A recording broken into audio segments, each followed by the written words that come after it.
Boa noite a todos e todas, sejam todos bem-vindos, todas bem-vindas a mais um encontro da Teologia Pé no Chão.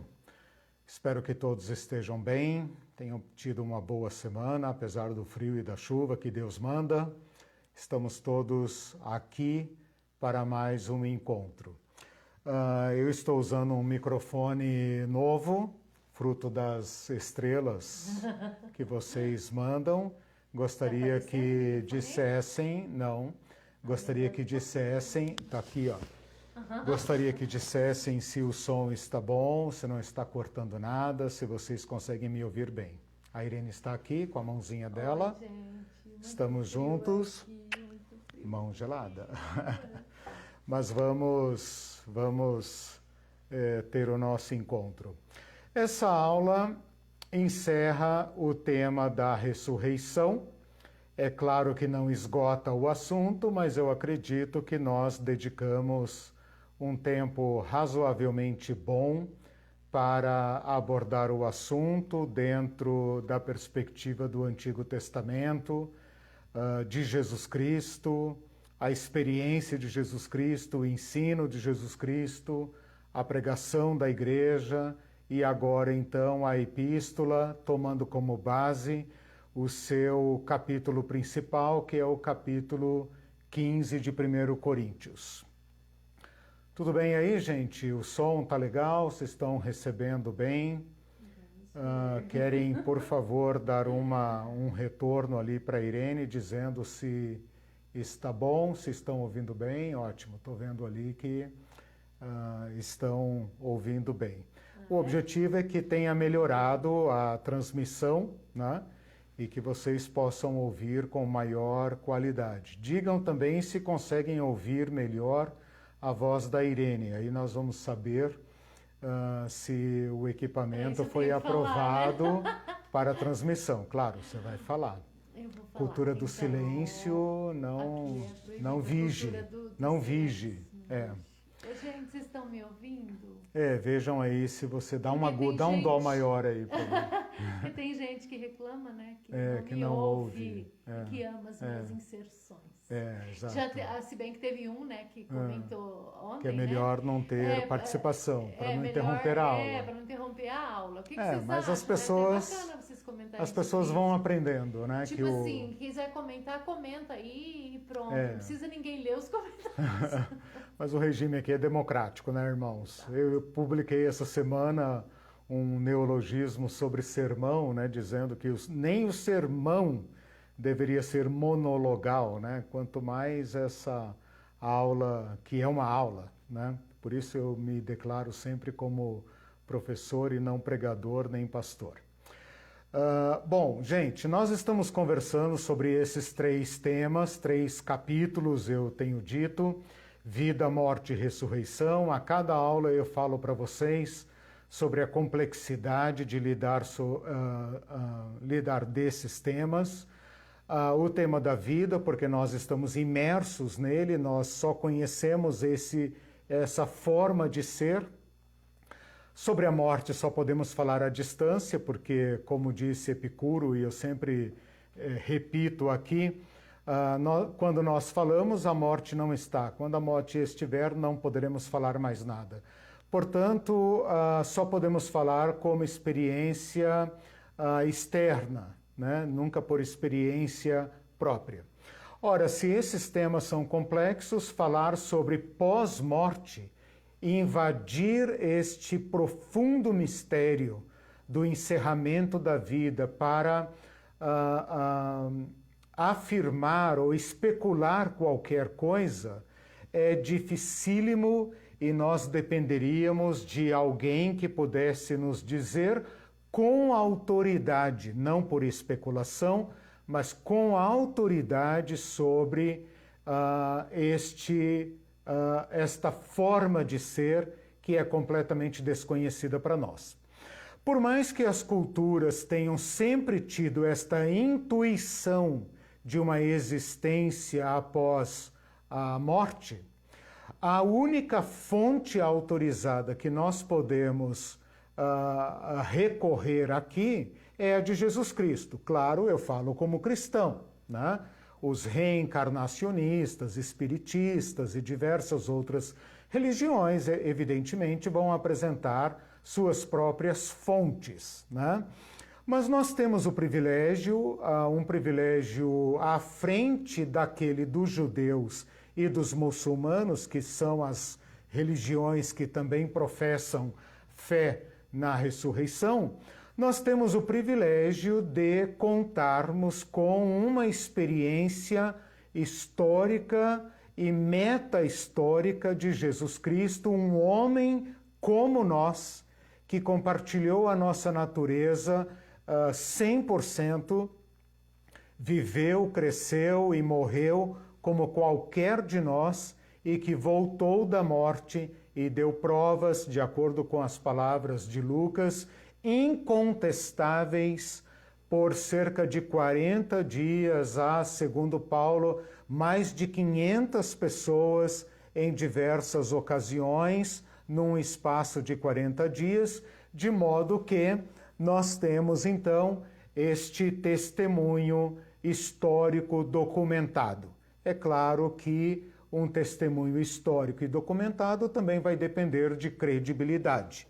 E aí nós cristãos teremos que resolver se nós damos credibilidade a estas testemunhas e aos documentos que eles deixaram para nosso conhecimento. É claro que nós, como cristãos, mesmo não entendendo como deveríamos, e para isso é que nós estamos fazendo esse curso, mas mesmo não entendendo, cremos.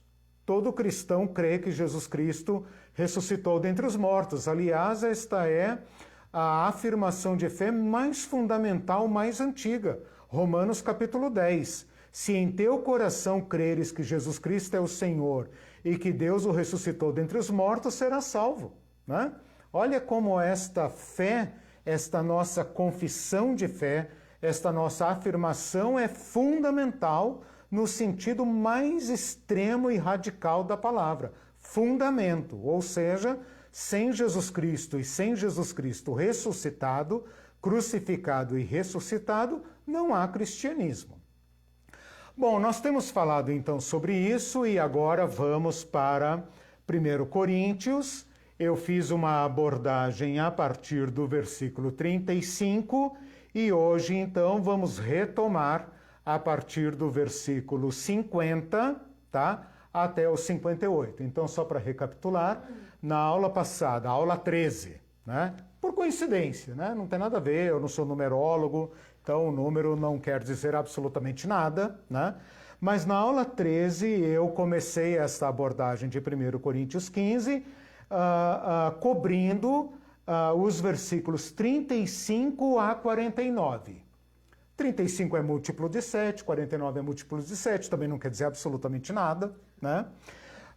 E nós começamos então agora a partir do versículo 50, que talvez na sua Bíblia até tenha um título aí, entre o versículo 49 e o 50.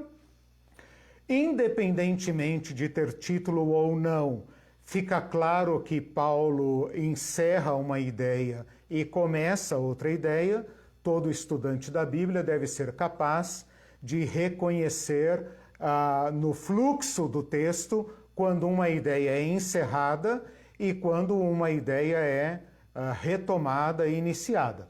Então, no versículo 39, ele encerra aquela comparação entre Adão, o primeiro Adão, e Jesus como sendo o último Adão. Primeiro homem, último homem. Ambos cabeças de suas respectivas famílias humanas, né?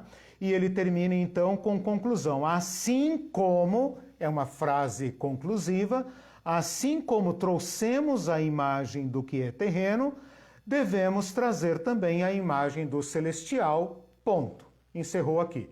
Então, independentemente de ter título ou não, a ideia está encerrada. E aí no versículo 50 ele vai começar assim: isto afirmo, irmãos, isto com ST, né, que indica, né, professora, que é algo que vai ser dito, não que foi dito, né? Isto afirmo, 2 pontos. Então, ele vai afirmar uma ideia nova. E é a partir daqui, então, que nós começamos. Bom, só para colocá-los no trilho, né? Para rememorar, o capítulo 15 tem a seguinte organização. Do versículo 1 ao versículo 11, tá? Vou repetir a estrutura do capítulo para vocês terem o mapa. Eu sou meio obcecado com mapa, então vai ter que aguentar, né? Capítulo 15, então, tem 58 versículos. Do versículo 1 ao 11, ele está falando sobre a ressurreição de Jesus, as provas testemunhais e documentais da ressurreição de Jesus.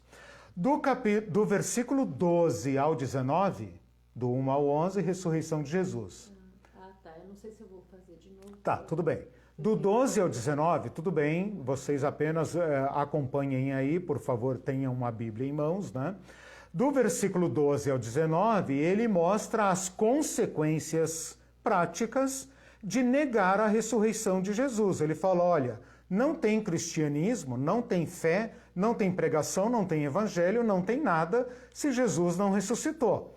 Então, Jesus deve ser aceito, acatado por completo, ou vocês ficarão sem nada. Do versículo 20 ao 28, ele mostra as consequências da ressurreição de Jesus. Então, primeiro, consequências negativas, agora, consequências positivas.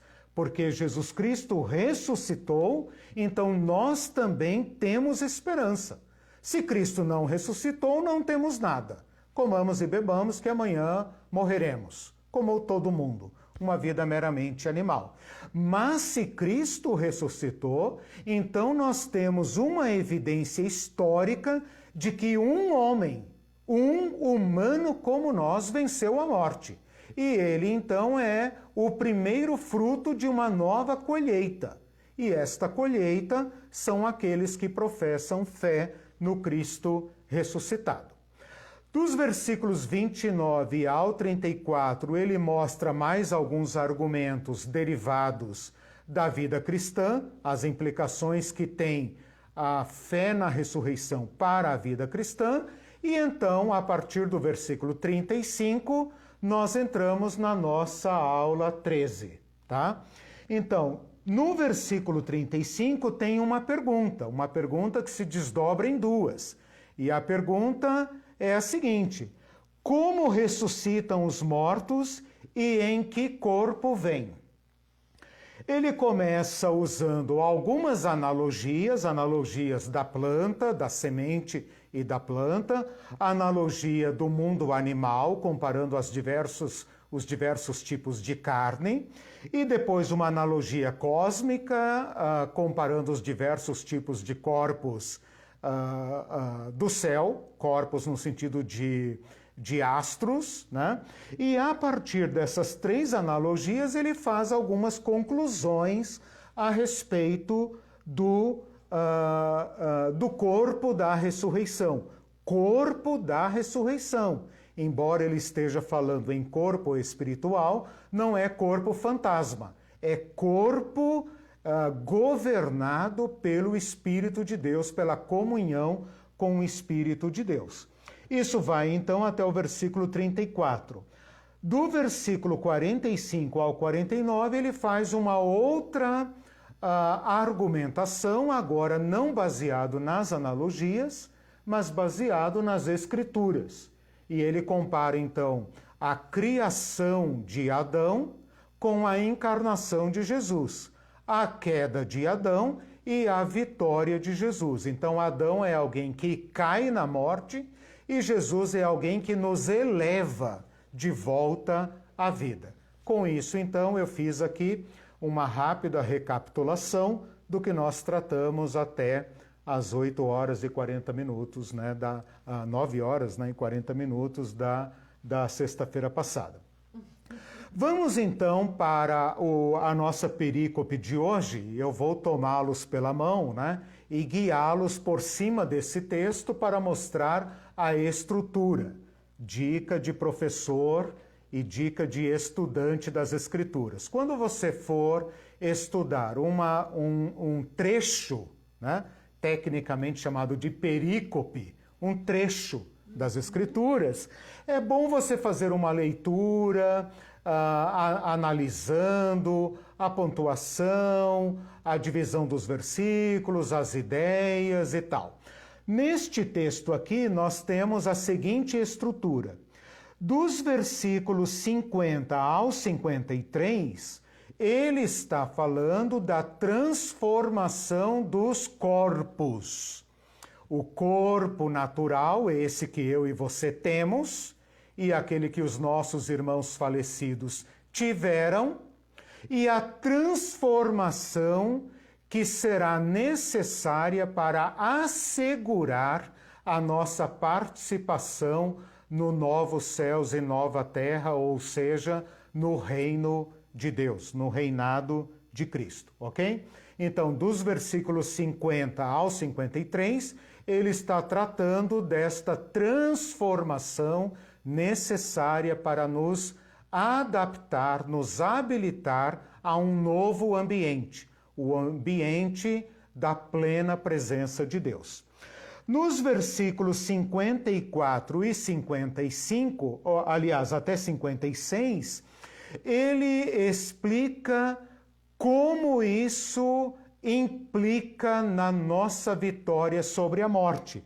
Ele vai citar aqui textos bíblicos. Ele vai citar aqui Oséias e Isaías. Oséias e Isaías. Ele vai fazer um recurso, né? Uma recorrida, portanto, um recurso ao Antigo Testamento e vai sacar de lá argumentações para mostrar como isto implica a derrota total da morte, ok? Nos versículos 57, então um versículo só, 57, ele conclui com um louvor, um agradecimento, graças a Deus que nos dá a vitória. E ele vai mostrar então que o que Cristo fez por nós resulta para nós em vitória absoluta, completa, total, definitiva, eterna, sobre toda a problemática envolvida no nosso ser no mundo, no nosso viver no mundo, tá? E no versículo 58, ele fala das exortações, né, melhor dizendo, a exortação, as implicações éticas desta nossa vitória sobre a morte, que já nos alcança desde já. Então aqui eu faço questão de lembrar o nome desse canal, que é Teologia Pé no Chão. Enquanto as outras escatologias vão para as nuvens, para os anjos, as harpas e aqueles bichinhos dourados, bonitinhos, alados que tocam harpas, etc. Aqui o jogo é duro, Aqui é pé no chão, Pé no chão. Então, nós estamos falando de uma vitória de Jesus Cristo que é introduzida na nossa história e antecipada de modo a nos implicar. Implicar é uma palavra que eu gosto bastante, a gente usava quando era criança, Mãe, tá implicando comigo, Mas depois que eu me tornei viciado em etimologia, eu gosto muito da palavra implicar, É o contrário da palavra explicar. Explicar é expor, Ex para fora, plicar são pregas, plequem, pregas do tecido, A costureira aí que está nos ouvindo sabe muito bem, pode dar ali umas explicações, A Denise. E outros, que porventura gostem dessa ideia, das pregas do tecido, plequem, E a palavra, as implicações, que eu falei, as implicações é levar-nos para dentro, que nos implica, que nos envolve, que nos coloca dentro da mensagem do Evangelho, né? Então a gente já não fala mais do Evangelho como uma verdade externa a nós, mas uma verdade que nos implica, que nos coloca dentro, de modo que quando falamos do Evangelho, até mesmo das coisas futuras, que é o sentido da palavra escatologia, né? Nós estamos falando de dentro dela, portanto, com profunda esperança, né? Nós somos aqueles madrugueiros, né? Que embora vivam sob a escuridão da noite, já olha e antecipa os primeiros raios do nascer do sol, porque sabe que dos primeiros raios do nascer do sol virá a plena luz. Então é assim que nós nos comportamos e ele termina então com essas implicações. Tudo bem até aí? Tudo bem. Então eu fiz um mapeamento do texto e vamos agora então entrar nas explicações que esse texto nos dá para elucidar o nosso tema da ressurreição, né? Da vitória sobre a morte. Tudo bem até aí? Algum comentário, pergunta, beleza? O Mindu só falou, a Marlene está falando, o Mindu está desaparecido.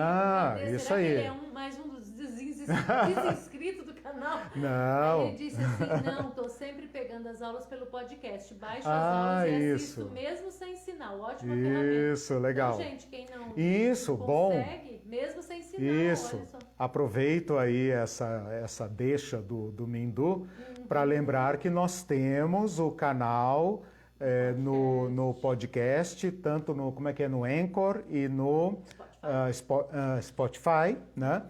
Nós temos o canal lá, só procurar Teologia Pé no Chão, tá bom? Eu sempre divulgo depois da aula, quando eu divulgo a postagem lá no canal, no Teologia Pé no Chão, na internet, eu também divulgo esse podcast, tá?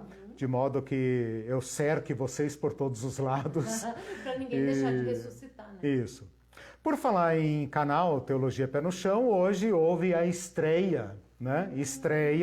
Eu cedi o canal para o Fórum... como é que é o nome do fórum? Fórum Internacional da América Latina?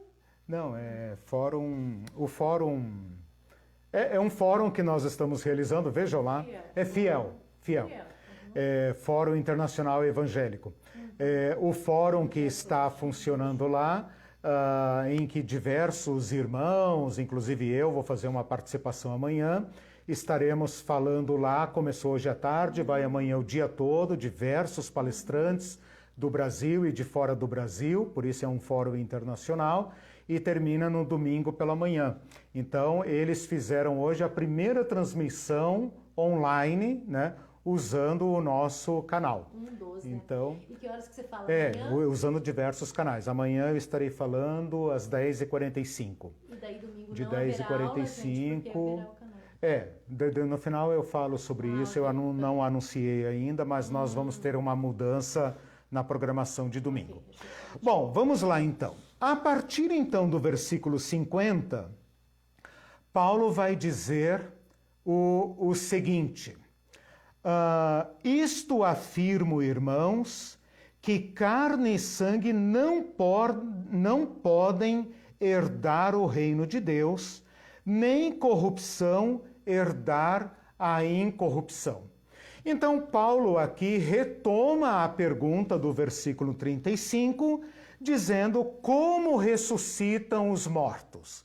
Ele fez todo um arrazoado, né, explicando ali, através de evidências do nosso mundo material e de argumentos bíblicos, baseado em Adão, contrastando Adão e Jesus Cristo, e agora então ele retoma a questão para demonstrar e argumentar em outra linha agora, para dizer o seguinte: nós precisamos ser preparados para herdarmos o reino de Deus. É claro que esse reino não é no céu, não é nas nuvens, não é com os anjinhos arianos que tocam harpas nas nuvens. Esse reino que ele está falando é a concretude da restauração iniciada por Deus em Jesus Cristo. Jesus Cristo é o primeiro do reino, o primogênito dos mortos, o primeiro dentre muitos irmãos. E a partir de Jesus Cristo, o reino de Deus já começou. Então, nós costumamos falar do reino de Deus não como uma realidade passada, não como uma realidade presente, nem como uma realidade futura, mas as três coisas ao mesmo tempo. O reino de Deus inaugurado em Jesus Cristo, antecipado continuamente no testemunho de todos aqueles que professam a fé em Jesus Cristo, por suas obras, por seu estilo de vida, e aguardam pela fé nas promessas de Jesus Cristo a vitória total e completa do reino de Deus. Carne e sangue não podem herdar o reino de Deus. Pode parecer aqui que esteja falando deste corpo físico, que pode estar pensando que nós não podemos adentrar o reino de Deus como pessoas humanas, mas apenas como espíritos transparentes, translúcidos, né? Mas não é isso que está dizendo, porque a expressão carne e sangue é uma expressão idiomática do judeu, que significa nossa natureza mortal. Então, este corpo perecível, esta nossa natureza fraca, frágil, que carrega o mortal, não é apta a viver para sempre. Nós estaríamos carregando os efeitos do envelhecimento, da decadência, da doença, e esse estado de coisas é irreversível, de modo que todos nós, seres humanos vivos, biológicos, que vivemos do fôlego do nariz, caminhamos para o perecimento, para o envelhecimento dos nossos corpos, do nosso ser, para a decadência física e, por fim, a morte.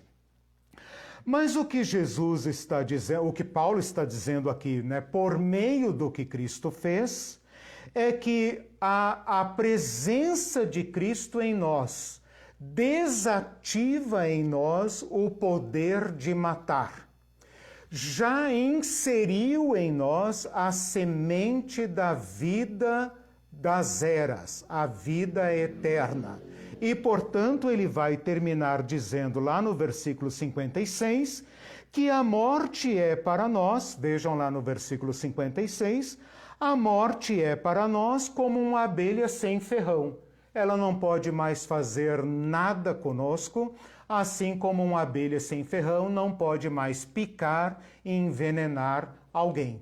A morte foi completamente despojada, desarmada, e por antecipação a vida de Cristo, o Espírito de Cristo já habita em nossos corpos mortais.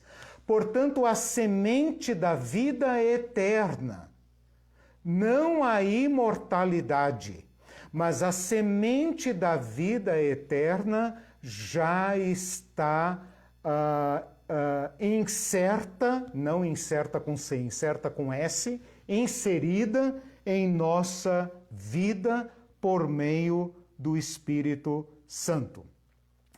Quando ele fala que carne e sangue não podem herdar o reino de Deus, ele está falando da nossa natureza fraca, tocada de modo irreversível pela morte, né?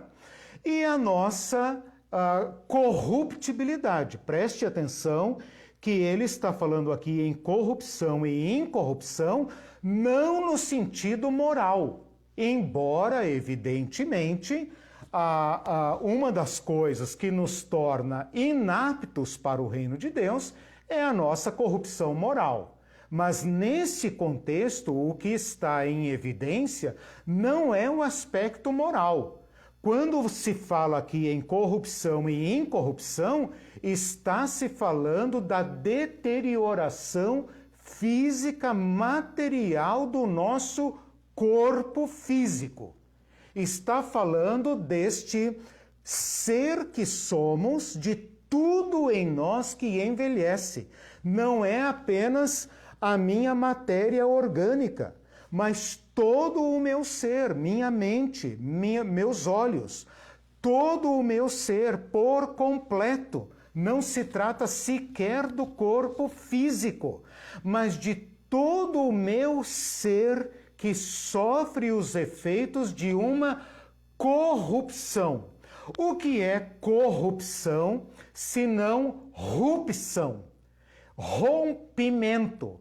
Ora, é isso que vai acontecendo no nosso corpo e em todas as nossas faculdades vitais, mentais, emocionais e tudo que somos. Nós vamos nos deteriorando. Nossos olhos vão perdendo a visão, nossa boca vai perdendo a capacidade de ter paladar, nosso pulmão vai perdendo a capacidade de respirar, nossos músculos vão perdendo a capacidade de se recuperar e por aí afora. Basta nós olharmos a nossa árvore genealógica e vermos como nós vamos sofrendo a ação do tempo, né? Cada um a seu próprio modo, de acordo com a sua carga genética, com a sua história de vida, mas todos nós estamos num processo de corrupção física.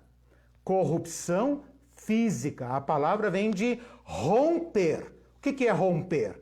É um material que se gasta ao ponto de desligar-se. Então esquece a corrupção dos políticos, né, que a gente gosta de falar, né? Todo mundo é corrupto, menos eu. Né?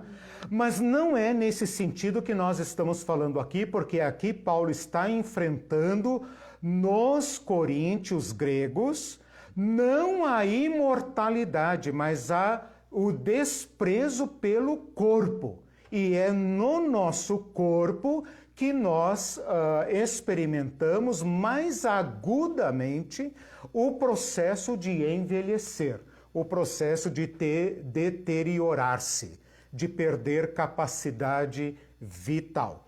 Então é isso que ele está falando aqui. Esta nossa natureza apta a viver precariamente neste mundo degenerado, eu ia falar corrompido, mas ia dar uma noção moral, este mundo poluído, este mundo contaminado, este mundo profundamente afetado pela sua degeneração, não há outra forma de viver nesse mundo senão de uma forma degenerável. E com isso, meus irmãos e irmãs, eu já estou tentando colocar o tema da ressurreição numa visão ampla, porque um dos pecados da escatologia da crentaiada é pensar salve-se quem puder, dane-se o mundo. E nós não adotamos essa linha de interpretação, dane-se o planeta. Que pouco me importa se o Pantanal está pegando fogo, se a Amazônia está pegando fogo, se os animais estão entrando em extinção. Os cristãos estão envolvidos nas maiores destruições do planeta, são completamente insensíveis aos gemidos da natureza, que Paulo fala em Romanos 8. Né? Ele fala que nós gememos com a natureza. Ora, os crentes não gemem com a natureza.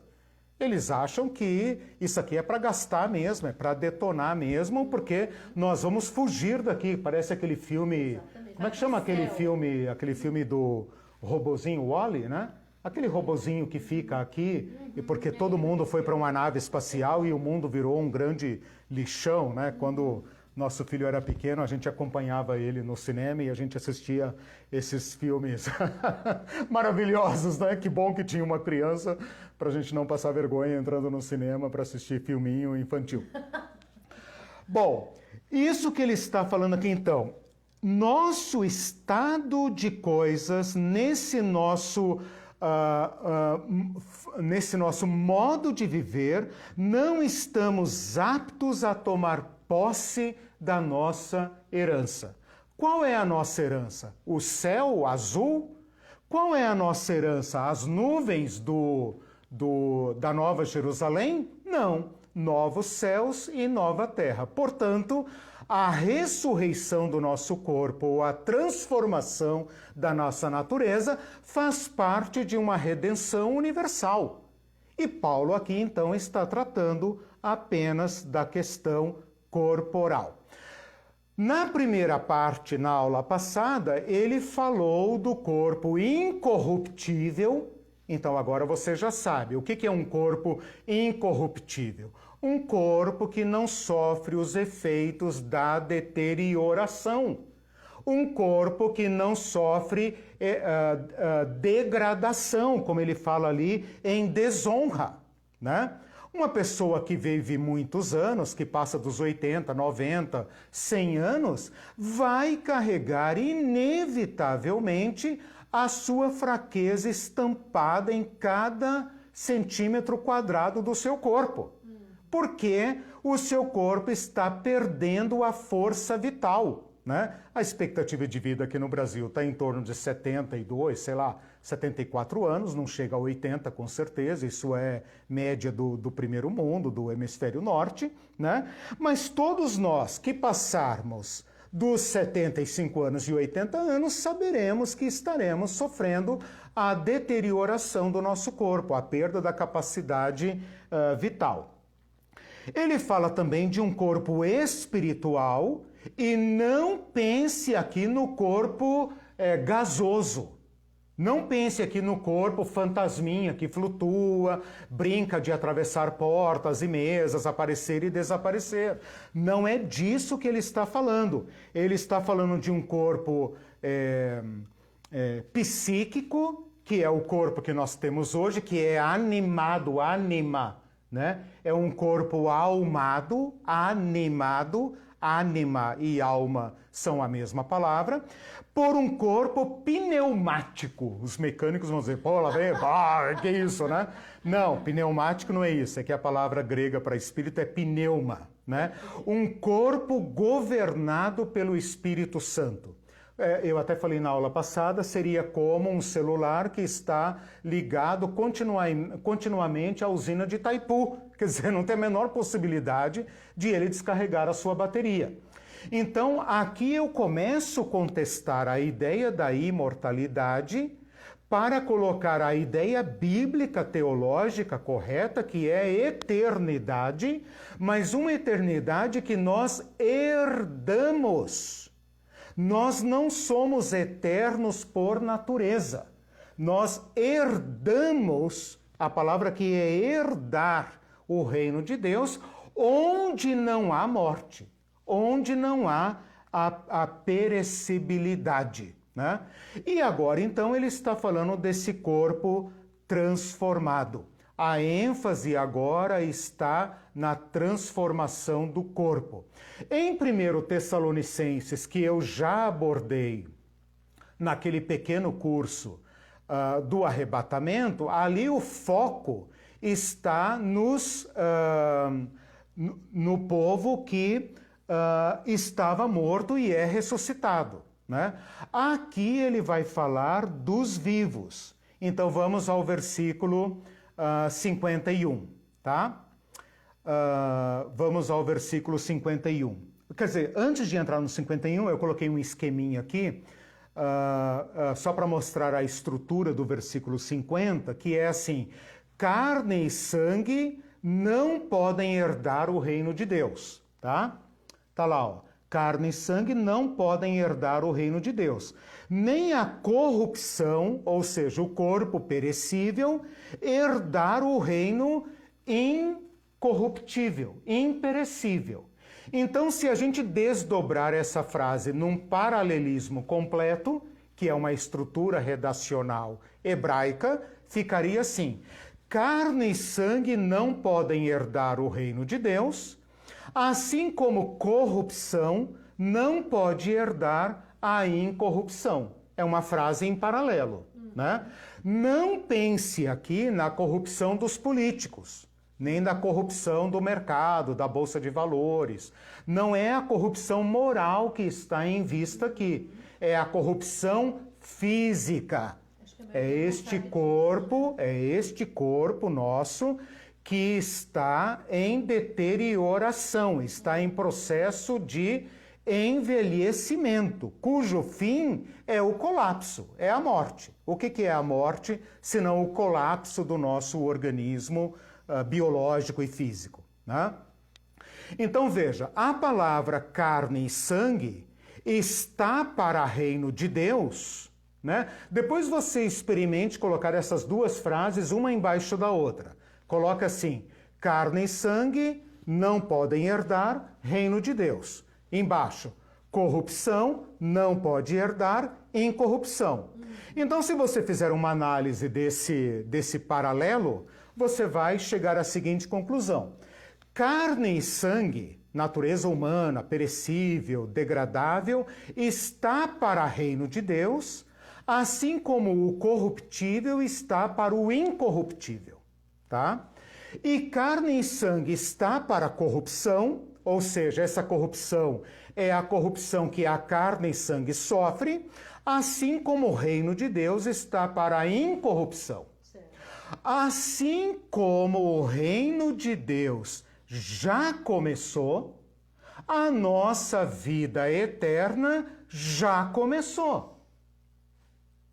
E assim como nós aguardamos a plenitude do reino de Deus, assim também nós aguardamos a plenitude da nossa incorruptibilidade, de um novo modo de ser apto ao reino de Deus, a conviver com Deus, a ter comunhão com Deus. Naquele curso que eu dei sobre Apocalipse, lá no final, eu digo claramente, com base em Apocalipse capítulo 21, que no final nós não vamos para lugar nenhum. Pelo contrário, Deus desce e arma sua barraca entre nós. Quem não viu, né, gente? Mas como nós poderíamos conviver com Deus?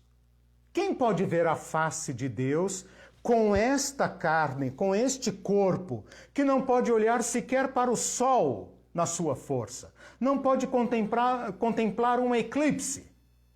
Como nós poderíamos olhar para a pura glória, para a pura luz, em quem não há sombra de variação, em quem não há nada que obscureça? Nós teremos que ser, então, transformados para estarmos diante de Cristo. Bom, esse versículo 50, então, é o versículo que introduz a perícope, que introduz o trecho. Esta afirmação do apóstolo Paulo é uma afirmação chocante. Lembra que ele está falando aqui, para gregos. E os gregos tinham um profundo desprezo pelo corpo. A religião grega pregava a libertação do espírito, libertação da alma. A alma veio do paraíso e anseia voltar para o paraíso. Ela odeia esse mundo, ela odeia esse corpo. É para estas pessoas que Paulo está falando. E Paulo está, digamos, jogando um balde de água fria nesses caras, né? Então, o versículo 50 representa aqui para essa perícope uma tese a ser desenvolvida. Para desenvolver a tese, ele vai, então, agora vamos para o versículo 51, né? Versículo 51 ao 53, ele fala assim, bom, eu sei que vocês não têm condições de entender o que eu estou falando, então eu lhes digo um mistério. Mistério. É mistério. É mistério. É. Tem umas tribos da igreja que gostam muito de mistério, né? É mistério, mistério, né? Eles adoram essas coisas e tal, porque quando você fala em mistério, dá a entender que alguns têm acesso ao mistério e outros não. Então você cria aquelas categorias de crentes, né? As castas. as castas, as hierarquias, né? Então, para você ter acesso aos mistérios de Deus, você tem que consultar os profissionais da fé. E claro, a palavra é um pouco mais bonitinha, né? Eu estou sendo rude aqui. Mas Paulo aqui está dizendo o seguinte: eu vos digo um mistério, meus irmãos, era um mistério. Os gregos, os romanos, os povos ao redor ali em Corinto, todas as nações representadas em Corinto, viviam religiões de mistério. E essas religiões de mistério eram chamadas de gnose, né? Gnosticismo foi a primeira grande praga ideológica que o cristianismo teve que representar, que fala que você tem que ir invadindo, ascendendo a essas camadas de mistério, né? Cultos de mistério. E Paulo aqui está dizendo, desde que Cristo veio, não há mais mistério. Ele está dizendo, eu lhes digo um mistério. Então, o mistério aqui está em contraposição ao Apocalipse. Porque a palavra Apocalipse é o contrário da palavra Calipse. A palavra Calipse significa mistério, significa velado, encoberto. Apocalipse significa este movimento de tirar o véu dos olhos. Então Paulo está dizendo para esses gregos, olha, eu vou abrir para vocês aqui um segredo. Então, no lugar aqui em que ele fala, eu vos digo um mistério, eu poderia dizer, eu lhes revelo um mistério. Portanto, a religião cristã, a fé cristã, o caminho de Jesus Cristo, não é uma religião de mistério. Portanto, ninguém controla. Porque as outras religiões são religiões que têm graus de mistério. E você vai sendo iniciado, conduzido, até que você chegue àquele alto nível em que você também pode ter seus discípulos, porque agora você chegou à luz, né? Meio coisa Buda, né? Meio Buda, assim, né? O cara alcançou a iluminação. E aí ele passa a conduzir seus discípulos e tal, né? Eu sei que os crentes não são budistas, nem às vezes usam, né, a palavra guru, né, que eu odeio, né? Mas eles têm usado a palavra coach, né? E tá uma maravilha desses coaches, né? O que é o coach espiritual, senão o cara que tem acesso aos mistérios da fé? Né? E que pode lhe dar aí por um módico preço, né? Por um pequeno caminho, um livro, uma oferta, alguma coisa assim, você pode ter. Paulo aqui está dizendo, meus irmãos, eu lhes digo um mistério. Essa versão que fala segredo. Isso, ótimo. A Irene está com a NVT, ótimo, né? A palavra mistério, ela tem uma ideia bem religiosa, bem ligada a isso, mas poderia ser também segredos, né? O segredo disso, o segredo daquilo. Para mim... O coaching domina o segredo. Exatamente. Para mim, falou em segredo, eu já não quero saber. Não me interessa. É verdade, gente. Porque assim, tudo que Deus tem para nós não está em segredo, está aberto a uma criança, né? É claro que nós somos chamados à maturidade, mas não a acessar mistérios, porque todos os mistérios, todos os tesouros do conhecimento já foram colocados ao nível do chão, né? Teologia pé no chão, ao nível do chão para qualquer pessoa, e inclusive os mais simples, os mais baixos, os mais desamparados, têm acesso preferencial a esse reino de Deus, ok? Bom, ele fala então aqui o mistério. Nem todos dormiremos, mas transformados seremos todos. Paulo aqui está falando sobre a questão que quando esse momentum chegar, seja como quer que ele se dê, não é nosso objeto aqui falar de tempos ou épocas que Deus guardou para a sua própria e exclusiva autoridade, Atos 1:7, né? Independentemente disso, Paulo está dizendo que quando isto acontecer, haverá o povo de Deus em atividade, em plena atividade, E haverá gerações e gerações do povo de Deus que já terão falecido e estarão no pó da terra, seguindo o curso de todos os mortais e de todo o corpo orgânico que nós compartilhamos em comum. Paulo está dizendo isso. Em Tessalonicenses 4, ele fala especialmente sobre a ressurreição, né? Aqui ele está falando dos vivos. E ele fala então, todos serão transformados. Todos serão transformados. Em relação aos mortos, qual é a transformação? Ressurreição. Aqui ele não vai tratar de ressurreição. Já tratou em 1 Tessalonicenses, capítulo 4, no curso do arrebatamento. Lá ele trata a mesma coisa. Ele fala dos que já morreram, serão ressuscitados. E os que estiverem vivos serão tomados por Jesus Cristo, né? Terão esse encontro repentino, súbito com Jesus Cristo. Aqui ele está dizendo o seguinte: os que estiverem mortos serão ressuscitados, porque estão na vida, e da vida serão despertados por Jesus Cristo. Mas transformados seremos todos, ou seja, todos aqueles que não estiverem dormindo, que é um eufemismo para a morte, né? Todos os que estiverem vivos serão transformados num abrir e fechar de olhos.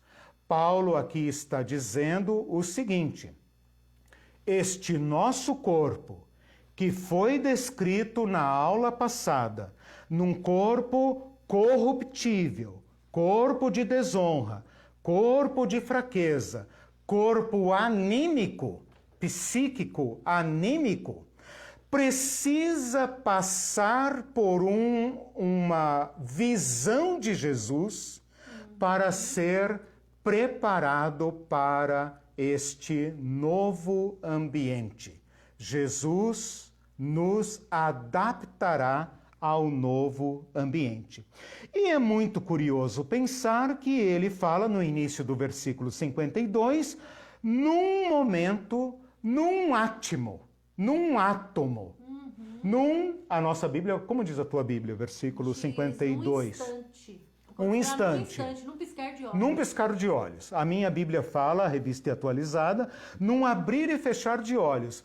Num átomo. A palavra grega aqui é átomo, ou seja, a menor partícula de tempo indivisível. Nós usamos hoje a palavra átomo para nos referirmos à matéria dos corpos, à matéria das coisas que existem, dos gases, líquidos e sólidos, etc. Né? Ele aqui está usando a palavra átomo, claro que o relógio ainda não havia sido inventado, né? Então o tempo era medido apenas em grandes porções. Hoje nós podemos medir o tempo até em milésimos de segundo, né? Mas é uma coisa meramente técnica, porque na vida real nós só conhecemos o segundo e mesmo assim teoricamente, né? Mas tudo bem, nós conhecemos o segundo, conhecemos os milésimos, centésimos de segundo, etc, etc. Vem aí, né, as Olimpíadas, os esportes e tal. Você sabe disso, que uma corrida pode ser disputada em milésimos de segundo, em frações invisíveis, né? Em frações imperceptíveis para nós, que só podem ser medidas por equipamento.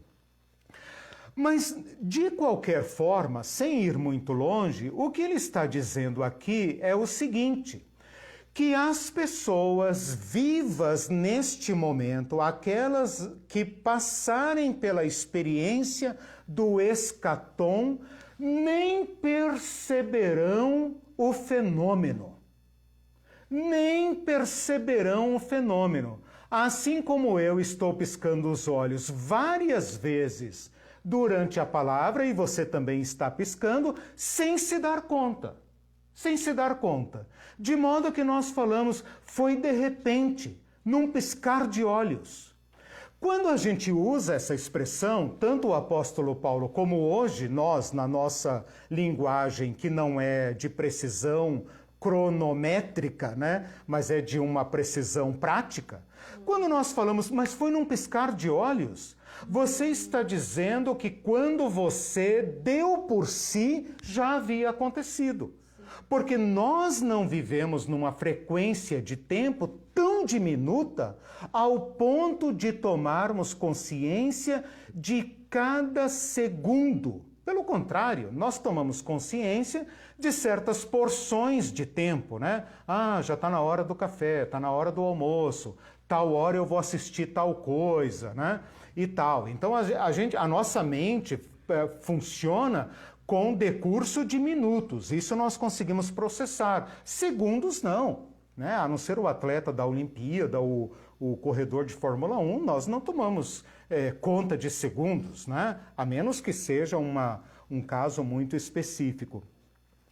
O que Paulo está dizendo aqui, meus irmãos, na prática, né? Na prática, mesmo que seja uma figura de linguagem, vá lá, né, vou fazer esta concessão, é que nós nos veremos, nós os vivos, e Paulo aqui se inclui, vocês percebem? Seremos.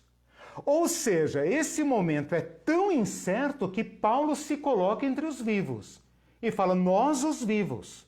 E eu hoje falo nós os vivos. E a próxima geração falará nós os vivos. Seremos introduzidos nesse novo estado de coisas sem tempo para percebermos a mudança da era. É isso que Paulo está falando. Num momento, versículo 52, num abrir e fechar d'olhos. A minha Bíblia fala até no português de Portugal, né? D'olhos. Né? Abrolhos, d'olhos. Fechar de olhos. A minha Bíblia mais antiga, né? Num momento, num abrir e fechar d'olhos. Aqui tem trombeta. Sim, calma, não cheguei na trombeta ainda. Mas o que eu quero que vocês entendam aqui é que, de uma forma ou de outra, mesmo fazendo concessões aqui a força da expressão, o exagero que Paulo quis dar, de qualquer maneira fica claro que ele quis nos dar a entender que nós nos veremos dentro do reino de Deus. Ora, se nós nos veremos dentro do reino de Deus e nós ainda seremos nós, e eu serei eu mesmo, né? Significa dizer que esta nossa entrada, esse nosso incurso, esse nosso batismo dentro do reino de Deus, nos adaptará instantaneamente para a nova era, né? Nós podemos falar em nova era, né? Na nova era do reino de Deus, no novo aion. Lembra que a palavra eternidade no grego é era, aion, das eras. Então, nós estamos sendo aqui levados para dentro pelo Espírito da vida eterna que já está dentro de nós, nos adaptará, nos inserirá imediatamente, sem que demos conta das coisas no seu processo.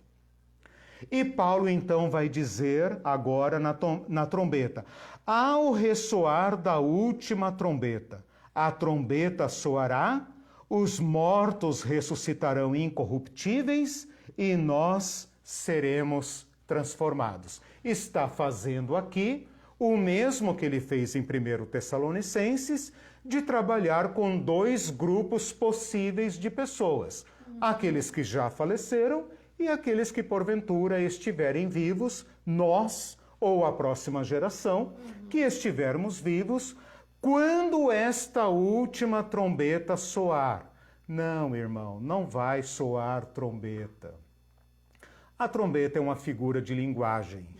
Nem Paulo escreveu o Apocalipse, então, pelo amor de Deus, não coloque toque a trombeta de Tessalonicenses, junto com a trombeta de Coríntios, junto com as 7 trombetas do Apocalipse.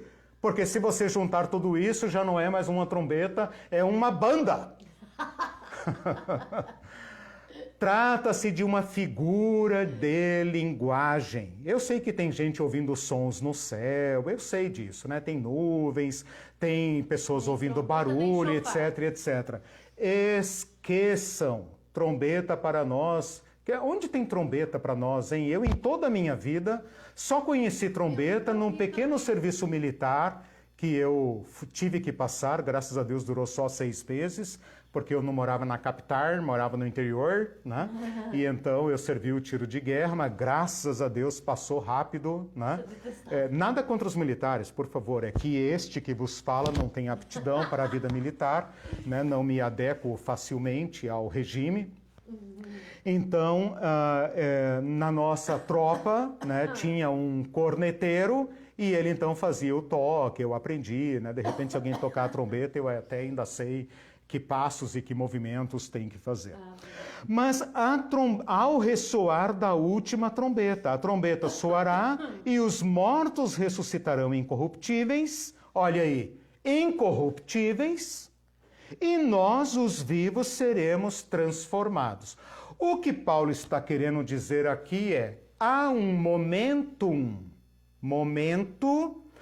momento da absoluta e exclusiva competência do Pai, como Jesus falou, esse momento e hora ninguém sabe, apenas o Pai, né?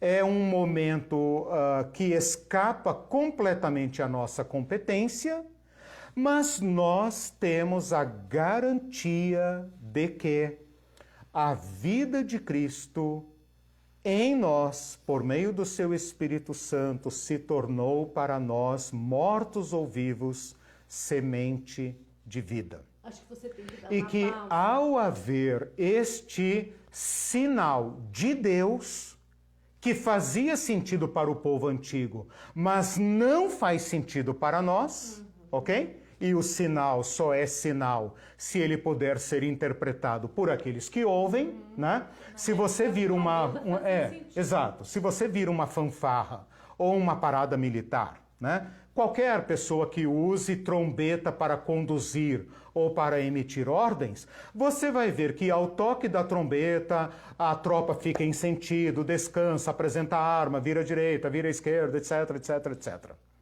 Nós que estamos olhando, nós, os civis, nós que estamos olhando, não temos a menor ideia do que eles estão fazendo.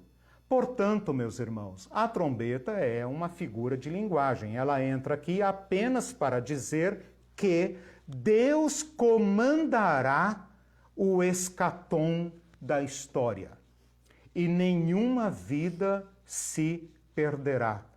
Quer estejam falecidos, quer estejam vivos. A trombeta soará, os mortos ressuscitarão incorruptíveis e os vivos serão transformados para também se tornarem incorruptíveis, de modo que, como Paulo fala em 1 Tessalonicenses 4, ninguém terá vantagem sobre ninguém. Nem os vivos sobre os mortos, nem os mortos sobre os vivos. Eu acho que você precisa dar um tempo, porque você retirou a trombeta e aí todo mundo tá assim, ou como assim não vai ter trombeta? O David estava falando, deve ser maravilhoso, espero que ainda seja a nossa geração. Sim. A ressurreição, os corpos, receber o corpo novo. Aí, de repente...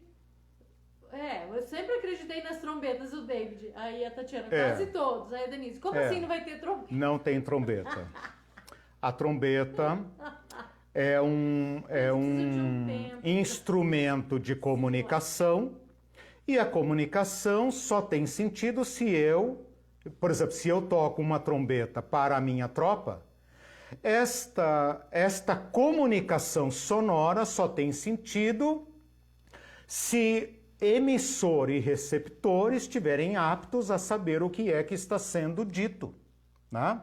Então podem ficar tranquilos que o Espírito do Senhor se comunicará com os seus e eles saberão.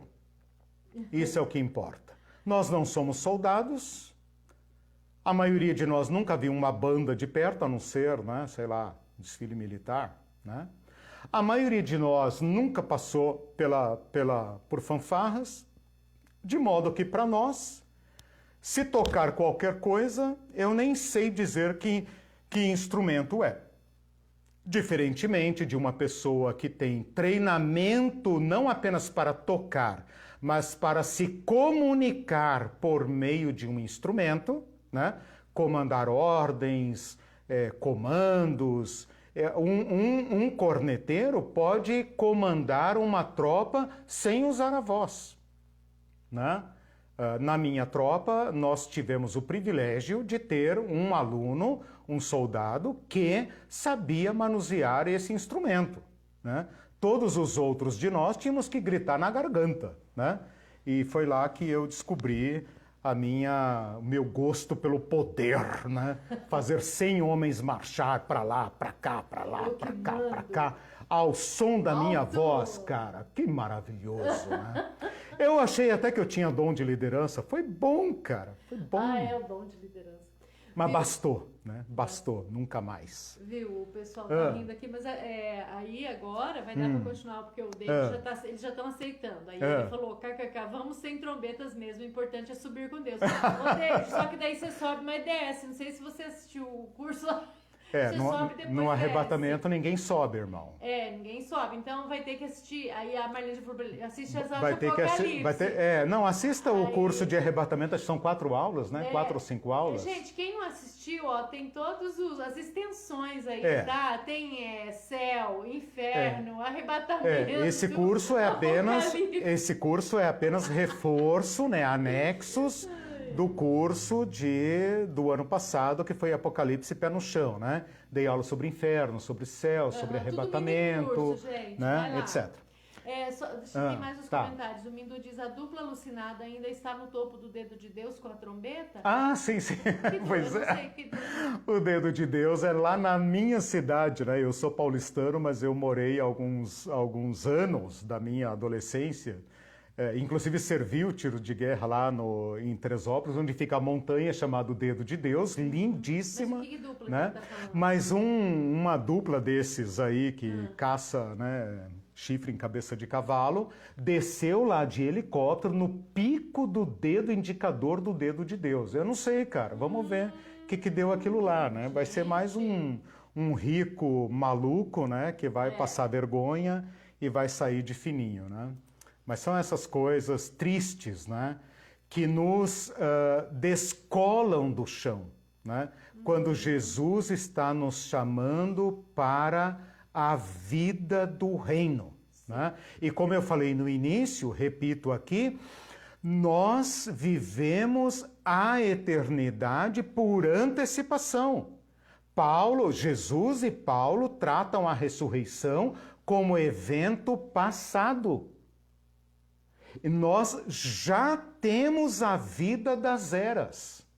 Nós já fomos introduzidos na vida eterna, que não é a nossa vida biológica, porque o Espírito de Deus está em nós. E Ele nos habilita. Ele é que vai transformar nosso corpo corruptível em incorruptível, nosso corpo mortal em imortal, nosso corpo desonroso em corpo glorioso, nosso corpo psíquico em corpo pneumático. Mais 2 comentários, o Mindu diz assim, a crentaiada é despolitizada, desumanizada e alienada. Tudo em troca de um lote com ruas de ouro para proveito próprio. É o fetiche da mercadoria Isso, exatamente. E o anjo de luz, né? O anjo de luz, entre aspas, faz a festa, né? Sim. Faz a festa. O Carlos perguntou, será que na nova terra o oxigênio será outro? Pois é, boa pergunta. Não temos informações sobre esses detalhes. Não temos esse tipo de informação, né? Eu, Carlos, costumo levar a minha interpretação para a linha mais natural possível. Então, sempre vou preferir a interpretação natural, histórica, normal. Nunca pulo para o mágico, né? Fica com aquilo que é o usual. Quando o texto não admite esta interpretação preferida, então a gente busca caminhos para a interpretação. Como o Apocalipse vai falar das árvores, dos rios, dos animais, das pessoas, das cidades, eu tenho todo o direito de pensar, né, num modo de vida, né, que usufrui desta fonte que é Deus. Assim como aqui nós usufruímos da luz do sol, do oxigênio e de diversos elementos para viver, lá nós estaremos face a face com a vida da vida, né? Então, essas perguntas, elas cedem lugar a esta fonte, a este acesso imediato da vida. Aqui nós temos um acesso mediado, né? Nós precisamos de oxigênio, precisamos da luz do sol, precisamos e tal. Esse nosso corpo será revestido para desfrutar da presença de Deus e da plenitude do Espírito Santo. O que abarca essa transformação, 1 João capítulo 3, versículos 2 e 3, vai dizer o seguinte: amados, ainda não foi revelado o que haveremos de ser. Não sabemos, né? Não sabemos. Sim. Então aqui nós vamos com muito cuidado para não ultrapassar o mistério revelado, né? Nem tudo foi revelado. O que foi revelado é isso. Ele fez outro comentário interessante, que ele falou que legal todos ao mesmo tempo, né? Todos no mesmo tempo. É isso que Paulo fala em Tessalonicenses. Mais, né? O Abraão Isso que Paulo fala. O que tá vivo vai ser ao mesmo tempo. Isso que Paulo fala em 1 Tessalonicenses. De modo algum precederemos os que dormem, porque lá a preocupação era outra. Então aqui Paulo deixa muito claro nessa expressão do átomo temporal. Átomo significa porção indivisível. É claro que na época dele o átomo era um piscar de olhos. Hoje nós temos, né, uma infinidade de partículas de tempo insondável, né? Mas na vida real ainda podemos falar assim. Bom, versículo 53 rapidamente. É necessário que este corpo corruptível, aí você vê que ele está falando de corrupção física. Esse sufixo ível dá para nós em português a ideia de passível, né? Que sofre os efeitos da corrupção física.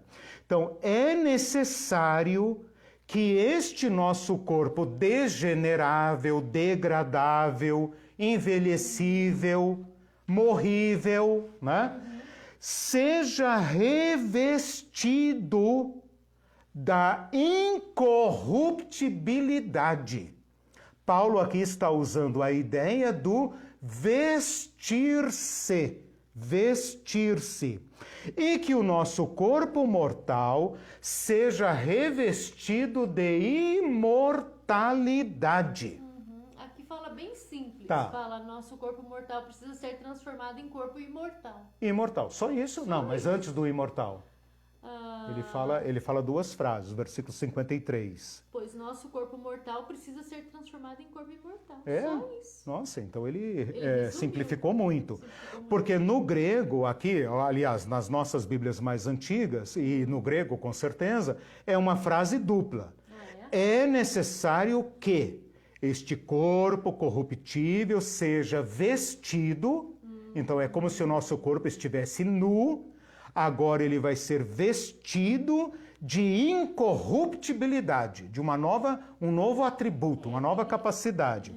E que o corpo mortal, este nosso, que é corruptível, portanto mortal, seja revestido de imortalidade. A expressão vestir, revestir, é muito usada por Paulo. Então aqui ele usa a figura de que nós estamos nus e, portanto, não podemos entrar na presença do rei, não podemos herdar o reino. nós precisamos nos tirar as roupas rotas, as roupas sujas, como aquele filho pródigo, e vestirmos então as roupas adequadas para adentrarmos ao reino de Deus que vem. Venha o teu reino. Mas quando ele chegar plenamente, porque já está entre nós, por antecipação, e nós já temos a vida eterna dentro de nós, por meio do Espírito Santo que habita em nós. Mas quando não houver mais afastamento, quando não houver mais a escuridade da madrugada, quando o sol puder ser visto na sua plenitude, estou usando figuras de linguagem, claramente, né? Então nós passaremos como por esse banho de loja, né? Nós receberemos roupas incorruptíveis e roupas imortais. Agora, aqui muito cuidado, porque Paulo vai usar aqui a palavra imortal num sentido concessivo. Concessivo. Lembra que eu tenho falado desde a primeira aula que imortalidade é um conceito grego filosófico agnóstico, gnóstico, aliás, que não tem nada a ver com o Evangelho. E que a palavra imortalidade só ocorre no Novo Testamento em referência a Deus, que é um termo impróprio, é para tentar descrever a qualidade da vida de Deus, imortal, mas é uma expressão negativa, porque é não morte, né? Mas nem cabe falar em morte naquele que é a plena vida. Mas este é o lugar único nas Escrituras em que Paulo fala da imortalidade em relação ao ser humano. Então, a teologia da ressurreição cristã, a teologia cristã da ressurreição, descarta completamente a imortalidade como um atributo do ser humano. O ser humano é mortal, corruptível em todos os sentidos, não apenas fisicamente. Não apenas fisicamente. Nós somos totalmente degeneráveis. Se nós alcançarmos 130 anos, 140 anos, nós estaremos num estado crítico. Todas as funções intelectuais, emocionais, físicas, biológicas, todos os nossos sistemas estariam à beira do colapso. Por isso, ninguém chega a 120 anos, 125 anos, é raríssimo. Eu acho que a pessoa mais velha do mundo hoje não tem mais de 120 anos, tem de 120 para baixo, né? Mas é muito, muito raro. Então, Paulo está usando aqui a ideia da imortalidade por empréstimo da filosofia grega, porque está falando para gregos, mas está muito claro que a imortalidade não é um atributo da alma, mas um dom que nós recebemos, que na nossa teologia é melhor expresso por eternidade e não imortalidade. É claro que na prática os sentidos se sobrepõem, se confundem. Mas o problema desta sobreposição e desta confusão é que nós facilmente fazemos um sincretismo com a filosofia grega, né? E aí a vaca vai para o brejo, né? A nossa teologia vira angu, né? E nós precisamos aqui entender que esta palavra imortalidade está sendo usada uma única vez para uma audiência grega helenizada que conhecia a imortalidade como atributo da alma humana. O ser humano é composto de quê? Corpo mortal e alma imortal.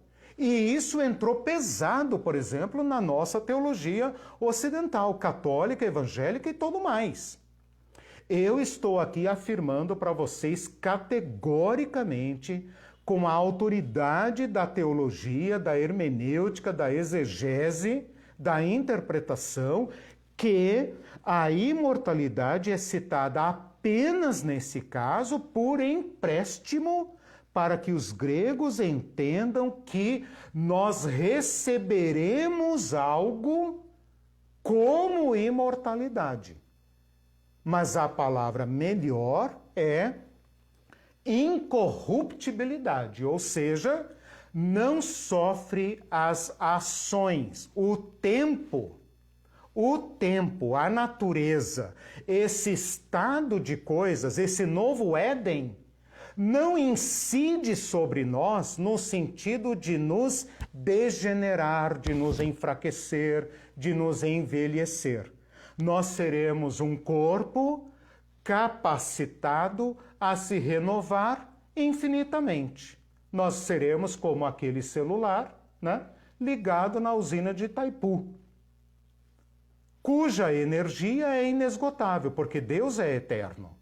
E nós somos eternizados. Eu falei aqui na aula passada que se alguém conseguisse nos separar de Cristo, nós pereceríamos imediatamente. Nós pereceríamos imediatamente. Assim como tirar o gelo da geladeira e colocar na chapa quente. Acabou. Nós somos mortais por natureza. Imortal, no sentido eterno, apenas Deus. Deus é vida da vida. Nós sempre seremos vida dependente. Como então nós seremos revestidos de imortalidade? Pelo Espírito da vida. Por esse que já habita em nós. Por esse que já está formando em nós a eternidade. Quando esse Espírito de Cristo dominar completamente o nosso ser, nos fizer completamente novos, inclusive no nosso corpo, então nós seremos perfeitamente habilitados a vermos nosso Senhor face a face, assim como alguém poderia olhar o sol cara a cara, sem queimar os olhos e sem queimar a cara. Então, nosso corpo mortal será vestido. É uma figura de linguagem, porque a imortalidade não é uma roupa, né? Mas será imediatamente transformado para romper os efeitos do morrer, do degradar, do envelhecer. Bom, com isso, então, eu terminei a primeira parte, já avancei bastante, agora vamos caminhar para a conclusão. Vai. Sabe o que aconteceu? O meu celular captou o que você estava falando e escreveu tudo, essa parte. Ah, é possível, é possível. Eu não fiz nada. Você tocou em algum microfoninho, alguma coisa e ele gravou, ele faz isso, que legal. Eu preciso pôr a pontuação.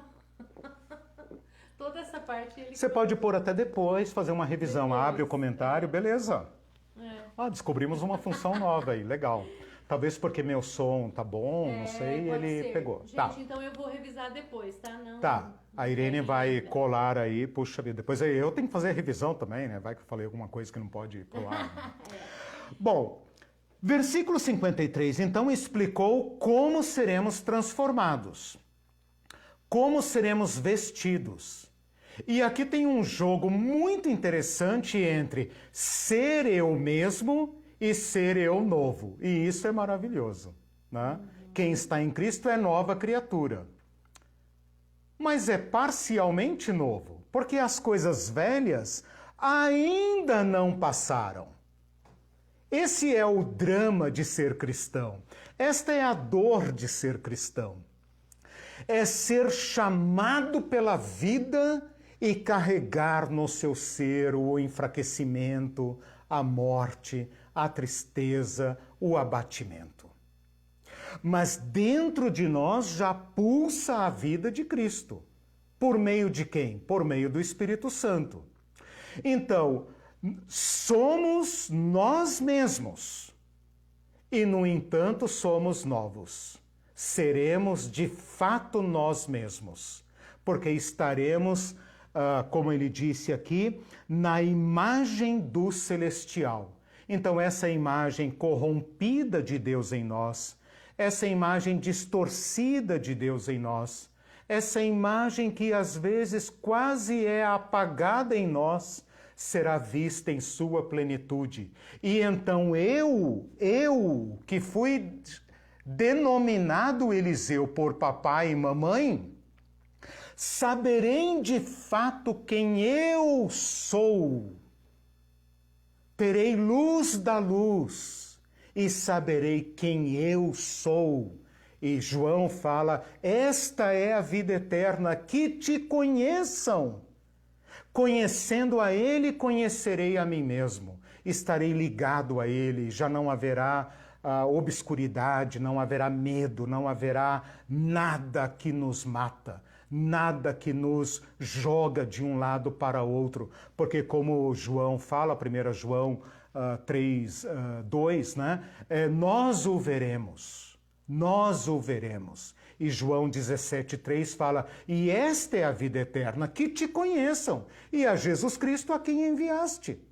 Então, nós teremos a vida da gnose, da verdadeira gnose, do verdadeiro conhecimento. Não porque nós alcançamos isso, que seria o gnosticismo, mas porque nos foi dado, porque foi aberto, nossos olhos foram abertos, o céu foi aberto para nós e não haverá mais separação entre nós e Deus, como tem sido desde então nesse mundo maligno. O versículo 54 e 55, Paulo vai buscar agora instruções nas profecias. E ele vai citar, então, vejam lá comigo o versículo 54. Quando este corpo corruptível, seja morto, seja vivo, se vestir de incorruptibilidade, e este corpo mortal, este corpo que carrega a morte, o relógio biológico no seu DNA, se revestir de imortalidade. Vejam, de novo, a imortalidade não é um atributo da nossa alma.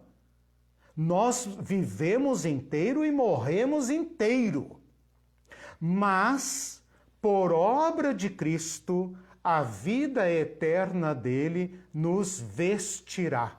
Ele estenderá sobre nós as suas roupas de filho, né? Então, nós seremos revestidos de imortalidade. Então se cumprirá a palavra. E aqui vem duas palavras, uma de Isaías e uma de Oséias. Ambas já foram apresentadas naquela aula, 12, 11, não me lembro, em que eu citei o Antigo Testamento, a ressurreição no Antigo Testamento. A primeira está em Isaías 25:8, e ele cita aqui, então se cumprirá esta palavra, tragada foi a morte pela vitória. A morte é o quê? Em termos biológicos, é esta deterioração da nossa bios que vai nos levando ao colapso, até que o nosso sistema orgânico colapse, né? Deixe de produzir, deixe de se regenerar. Nós temos um ciclo vital, vai aí até os 80 anos e tal, passa um pouco lá, um pouco menos, todos nós carregamos no nosso corpo o morrer. Mas um dia se cumprirá a profecia do profeta Isaías, tragada, engolida foi a morte pela vida. E a morte foi tragada pela vitória. Qual vitória? A vitória que ele falou no início do capítulo. A vitória de Jesus Cristo sobre a morte, que já foi realizada. Não foi concluída, mas já foi iniciada desde a ressurreição de Jesus Cristo. Portanto, a ressurreição de Jesus Cristo é a garantia de que haverá ressurreição de mortos e transformação de vivos. E qual é a segunda palavra que é cumprida aqui? Oséias 13:14. Onde está, ó morte, a tua vitória? Onde está, ó morte, o teu aguilhão? Então, uma palavra lá do profeta Isaías, 800 anos antes de Cristo, né? 700 e tantos anos antes de Cristo, 800 não, século 8, né? 700 e tantos anos antes de Cristo, por volta de 760, 740, por aí, mais ou menos, né? Estou chutando aqui, mas é antes da queda. A queda se deu em 722, então Oséias deve ser aí de 740, por aí antes de Cristo. Ele profetizou o seguinte: onde está, ó morte, a tua vitória? Onde está, ó morte, o teu aguilhão? É como alguém que de trás de Jesus faz fusquinha, que fala, né? Fusquinha para a morte.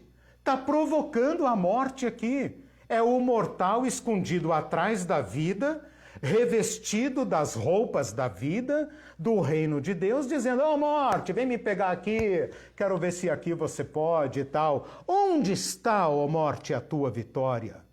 Você que tem ferido toda a vida humana, toda a vida biológica, toda a vida do planeta, onde está, ó morte, a tua vitória? Você não terá a palavra final. Onde está, ó morte, o teu aguilhão? E então Paulo aqui coloca a sua nota de teólogo, dizendo: o aguilhão da morte é o pecado e a força do pecado é a lei. E essa é a tese do apóstolo Paulo. A lei é a régua que acusa o pecado, e o pecado gera a morte, inescapável. Como todos somos pecadores, ninguém é justo diante de Deus, todos estamos no domínio da morte. O aguilhão da morte é o pecado e a força do pecado é a lei.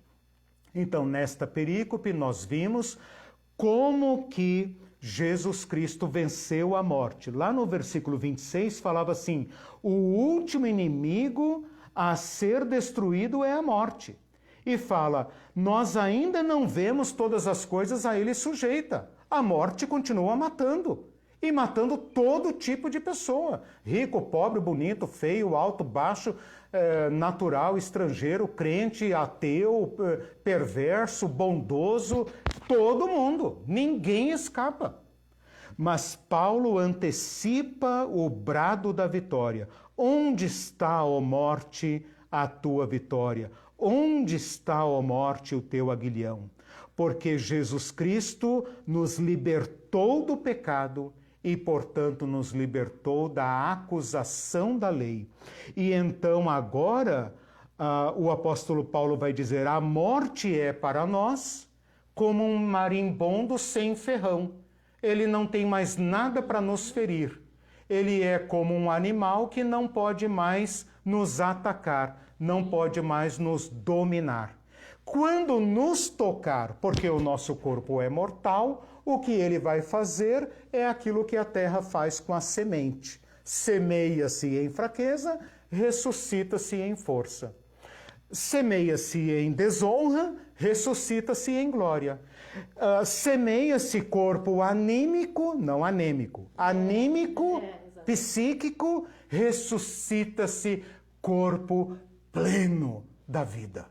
Então, se hoje nós somos uma tenda do Espírito Santo, então seremos a Jerusalém do Espírito Santo, viveremos acampados na mesma barraca de Deus. E então Paulo aqui rompe em louvor, versículo 57, dizendo: não consigo mais falar sobre isso, graças a Deus que nos dá a vitória por meio do nosso Senhor Jesus Cristo. Eu e vocês vencemos a morte? Eu e você vencemos o câncer? Eu e você vencemos a violência? Não. Todos nós somos passíveis do perecimento. Mas graças a Deus que nos dá a vitória. Que vitória, meu irmão? Vitória sobre o nosso inimigo. Qual inimigo? A morte. Por que é nosso inimigo? Porque nos priva de Deus. Graças a Deus que nos dá a vitória por meio do nosso Senhor Jesus Cristo. A nossa imortalidade, entre aspas, vem por meio do nosso Senhor Jesus Cristo. Ele é o eterno Filho de Deus. Eu e você não. Eu e você somos os mortais. Nós somos cidadãos e cidadãs do Sheol, do Hades. Nós não temos parte na eternidade. Nós somos filho de Adão. Em Cristo, por meio de Cristo, fomos transformados. Recebemos o poder, João 1,12, de sermos filhos de Deus. E então os cristãos poderiam pensar, oba, vamos festejar, vamos botar para quebrar, porque vem aí o céu, o arrebatamento. E Paulo fala, opa, voltem aqui, pé no chão, lembra? Portanto, meus amados irmãos e irmãs, esta vida que um dia há de se manifestar já nos alcança. Portanto, sejamos firmes, duros, ricos em seguir a Cristo, sabendo que em Cristo nosso caminho, nossa ação jamais se perderá. Na família humana de Adão, tudo se perde. As obras, as músicas, a fama, a vida, a herança, tudo se perde. Na nova família humana do Cristo, Filho do homem, Filho de Deus, nada se perde. Portanto, meus irmãos, minhas irmãs, mesmo vivendo no reino da morte, no reino das trevas, da violência, do ódio, de todas as formas, das falsas religiões, dos lobos, sejamos, meus queridos irmãos, firmes, radicais, mais firmes ainda, e façamos mais ainda, porque neste reino nada se perde, nada jamais se perderá. Aqui fala assim, o 58 diz assim, portanto, meus amados irmãos, sejam fortes e firmes, trabalhem sempre para o Senhor com entusiasmo. Isso. Pois vocês sabem que nada do que fazem para o Senhor é inútil. Isso. Trabalhem para o Senhor dentro da igreja, fora da igreja, a tempo, fora de tempo, porque o Cristo da vida é que nos alistou na vida, é a Ele que devemos. Não é nada de espiritualização. Não é. Real, é pé no chão. Pé no chão. A igreja, quando foge para as nuvens, por causa de palavras como essa, está pecando. Por isso, este capítulo, que trata de coisas excelentes, termina com essa pegada no chão. Portanto, é conclusão de todo o tratado. Portanto, meus amados irmãos e irmãs, sejam firmes, inabaláveis. Não deixem ninguém abalar vocês. Sejam sempre ricos em agir em nome do Senhor. Porque no Senhor nós temos uma herança e lá nada se perde. Jesus falou, nem um copo de água fria que você der se perderá no reino do meu Pai. Aqui você pode fazer e acontecer. Amanhã as pessoas já te esqueceram, já botaram outro no teu lugar. Né? Te expulsam da igreja, botam outro no teu lugar e tem uma fila para tomar teu lugar. Isso é descartável, irmão. Descartável. Tudo de né? maneira espiritual. Isso é descartável. Em Cristo não, meu irmão.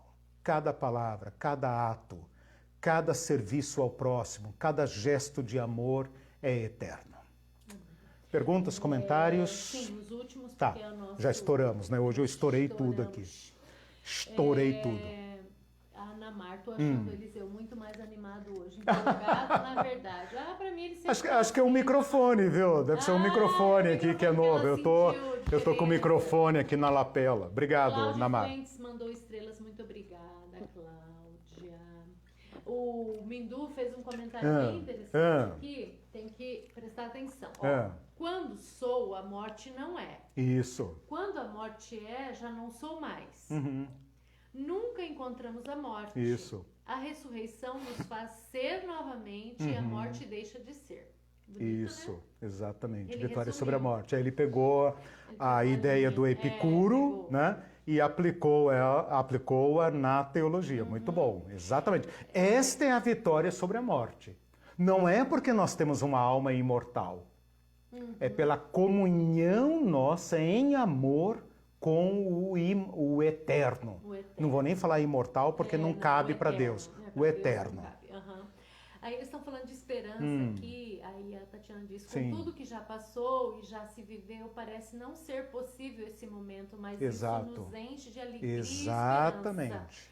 E a Cláudia Fuentes chegou atrasada, ela disse que vai ouvir tudo. Ela me avisou. O Está justificada a presença. O David desistiu das trombetas. Isso, a meu gente deu um irmão. tempinho pra ele se, Isso. né? E a Denise tinha feito um comentário bem A nossa bacana. querida Geórgia, né, nas palavras do apóstolo Paulo, seria assim: dormiu no Senhor, né? Está em Cristo. Para nós, E vai faleceu. ressuscitar Você em sente a Cristo, falta né? dela, nós, os amigos, a família, sentimos. Para Cristo, ela está nele. Que lindo. Nós a depositamos nele. Ele a trará de volta, ele trará a vida do amor, a vida da compaixão, ele trará isso de volta. A última palavra não será da morte, será da vida, será do amor. O amor é eterno. Sim, perfeita, sem infecção, sem Amém. corruptibilidade. Isso, tadinha. E a Denise diz assim, quando bate saudade ou tô triste, eu vou procurar as aulas no YouTube e vou assistindo enquanto costuro. Amém, Que gracinha. obrigado. Falei, que bacana. Obrigado. Aí a Marlene disse, eu entendo perfeitamente, essas aulas sobre a ressurreição enchem a gente de esperança. De alguma Exato. maneira, os problemas se tornam triviais. Exato, é outra Aí perspectiva, ela diz, muito a bom. Denise repetiu, sim, além de ser um assunto que nos prende, tem aquela coisa de ter crescido dentro da igreja e agora estar desigrejado. É um refúgio. Isso. Não está desigrejado. Não está desigrejado. Conosco, Denise. Não Ninguém está tem desigrejado. O direito oficial de falar Ninguém que tem é o igreja. direito de definir o que é igreja e o que não é. Exatamente. Nós somos livres. O Carlos diz assim, os mais ungidos a gente não pode nem olhar nos olhos. É. Pois é. Então é isso, gente. Bom, eu vou terminar com um versículo lindo de Hebreus 2, 14 e 15, que fala assim: visto, portanto, que os filhos são seres humanos, nós, né? Filhos de Deus, são seres humanos, feitos de carne e sangue. O Filho de Deus, Jesus, também se tornou carne e sangue, pois somente assim ele poderia morrer. E somente ao morrer destruiria o diabo que tinha o poder da morte. E só dessa maneira ele libertaria aqueles que durante toda a vida estiveram escravizados pelo medo da morte. Uma consequência ética desta nossa esperança é: nós faremos o que for necessário pelo nosso Senhor Jesus Cristo e não teremos medo da morte. Que o Senhor nos ajude. Nós nos vemos nesse fim de semana. Eu vou escrever ali a programação do fim de semana, porque eu estou participando do Fórum Internacional de Evangélicos. Vocês podem ver lá no nosso canal e na página do YouTube. No domingo eu vou suspender a nossa aula para poder participar deste evento, mas darei a aula no domingo à noite, tá? Independentemente de vocês poderem participar ou não, eu vou dar a aula no domingo à noite. Se eu mudar de ideia, eu aviso a vocês na página do Facebook. Mara Campos, bem-vinda. Ela diz amém, glória a Deus pela palavra Legal. maravilhosa. Obrigado. Tchau, então, para isso. Tchau, vocês. gente. Boa Beijo. noite. Deus abençoe a Beijo pra todos. todo Até lá. mundo. Bom fim de semana.